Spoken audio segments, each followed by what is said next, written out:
Alors ici, on veut établir les composantes d'un vecteur à l'aide de la trigonométrie. Alors c'est le problème type où est-ce que dans le nord de l'Ontario, un ours polaire se déplace en direction de la baie d'Hudson. Son déplacement est de 15... Oh, j'ai écrit 15 mètres, mais c'est 15 kilomètres, excusez. 15 kilomètres sud 60 degrés S. Donc, on veut trouver les composants. Première des choses, on va aller mettre notre vecteur ici dans notre plan cartésien. Alors, nous avons nord, est, ouest, sud. Par convention, le nord c'est positif, l'est c'est positif. Et là, on me dit ici, on commence tout le temps notre lecture par sud. Ça veut dire on s'en va vers le sud. On tasse de 60 degrés vers l'est. Ça veut dire que mon angle, je descends vers le sud. Et là, mon vecteur va être un peu plus que 45. On va le mettre comme ça.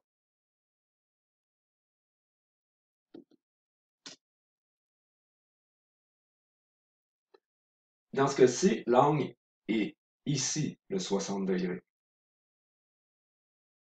OK? On aurait pu aussi me donner S 40 degrés sud, et là, ça aurait été l'angle ici. Et ça aurait donné la même chose. OK? Alors, ça aurait pu être aussi donné sous cette forme-là comme orientation. Et dans le livre, les formules qu'il donne, ça aurait été pour ça ici. Alors, c'est pour ça que j'aime pas les formules déjà toutes faites pour trouver les composantes comme qui sont indiquées dans le livre. Dans le fait, en fait, utilisez juste la bonne vieille trigonométrie à partir de qu'est-ce qu'on te donne. Par exemple, ici, ben c'est ça qu'on te donne. Donc, le triangle que tu vas former pour trouver tes composantes, mais c'est le triangle ici. Ça veut dire que c'est ça comme ça. Ça veut dire que ta composante ici, ça va être ton delta, parce que ça ici, c'est ton delta D. OK, alors, c'est ton déplacement. Ça ici, c'est ton delta dy. Ici, ça va être ton delta dx. Comme ça. Qui, dans le fond, qui devient être ici, parce que les orthogonales, c'est le long des axes. Donc ici, ton delta dx va pouvoir venir ici par la suite, se reporter sur l'axe des x. Et ici, mais il est déjà sur l'axe des y, ça veut dire que tu n'auras pas le reporter. Donc, ton vecteur ici, déplacement, est décomposé en sa composante y et x ici. Par la suite, si tu veux trouver ton delta dx, donc le delta dx, ici, ben, ça c'est 90 degrés. En face, c'est qu'est-ce qu'on a? Ben, c'est le sin. Alors, ça va être, dans ce cas-ci, delta d, donc le delta d ici, sin de 60 degrés. Puis delta d, c'est quoi? Ben, c'est 15 fois sin de 60 degrés. Alors, notre delta dx va être, dans ce cas-ci, de 12,99 km. Puis là, si on regarde la direction, c'est vers l'est. Comme ça.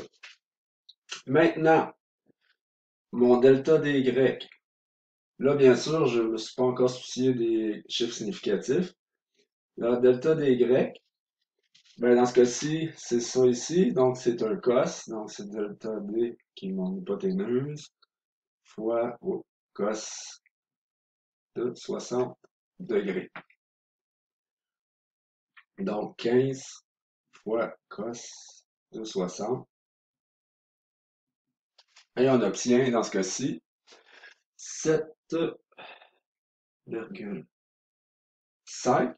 Là, il faut faire attention, parce que là, ici, on va mettre que c'est, bien sûr, dans la direction sud, comme ça. Là, ici, j'ai trois chiffres significatifs. J'ai ici, dans le fond, 2, donc il va falloir mettre ça ici. Ici, je vais devoir avoir trois chiffres significatifs, donc ça va être 13,0 km S. comme ça. Ta réponse pourrait être sous cette forme-là. Ça veut dire qu'on aurait ça ici, ça ici. Donc, mon delta dx serait de 13,0 km S, puis mon delta dy serait de 7,5 km sud. Sauf que quand on va voir l'addition des vecteurs ensemble, c'est-à-dire des composantes orthogonales pour trouver le delta D total, ben on va voir que par convention, on va souvent tout mettre vers le nord, vers l'est. Ça veut dire que ça ici, par exemple, notre delta dy deviendrait plutôt moins 7,50 km vers le nord, parce qu'à va venir le temps d'additionner avec d'autres composantes qui seraient en y, il faudrait considérer ici vraiment lui comme étant un négatif. Mais ça, c'est quand on va faire d'autres numéros qu'on va le voir.